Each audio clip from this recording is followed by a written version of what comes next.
అయితే అప్పటి నుంచి నేకడతకి అంబార్సకే గుర్తించాలి మాత్రం హిలే సార్. కేవలం మా గిరిజనులుగా మిగిలిన అతి వెనుకబడ్డ జాతిల్లోనే మా 3 జాతీయులు 2 మంది sir. PVTG formative tribal group ఉంది సార్. 5th షెడ్యూల్ ఏరియాలోనే ఎక్కువ వెనుకబడ్డ ప్రాంతంలోనే మా ఎక్కువగా వెనుకబడిన ప్రాంతం 3 జాతీయులు సార్. ఇందులో కనీసం ఒక అధికారి వాతీసకి అయినా అవసరం మా ఇజ్జోసకు గొలుసకి చాలా అసహించుకుంటున్నది. అంటే ఇంకా అప్డేట్లో హిలం సార్. అంటే చాలా వెనుకబడి మందాను. ఒకప్పుడు తిండి కావచ్చు, చదువు కానీ చదివినం కానీ ఒక రిజర్వేషన్ ఒకప్పుడు మచ్చీసకే కనీసం రిజర్వేషన్ ఉపాధి లేకుండా చాలా వెనుకబడ్డామన్నాను సార్.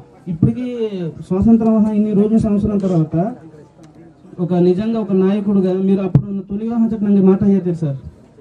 ప్రజా పోరాట యాత్ర టైంలో ನಂಗೆ మాట ಹೇಳ್ತೀರಿ. ప్రజా పోరాట యాత్ర టైంలో మీకు మాట ಹೇಳ್ತೀರಿ సార్. అవును సార్. వచ్చారు సార్. చాలా సంతోషంగా మరి నిజంగా ఒకప్పుడు మమ్మల్ని నాయకుడు పట్టింపు కాకూడదు, ఎమ్మెల్యే పట్టింపు కాకూడదు, కనీసం కలెక్టర్ శాఖ జబ్బుగల అసహించుకోవడం రోజుల్లో నేను ఒక హోదాలో మంది డిప్యూటీ సీఎం గా మధ్య మా ఇల్కాడ వచ్చి మరి ఎంత అదృష్టవంతులు నిజంగా సార్.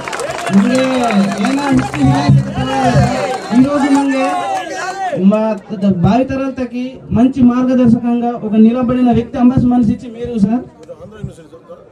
అవును సార్. బులే కాలేజ్ MBA సార్. అవును సార్.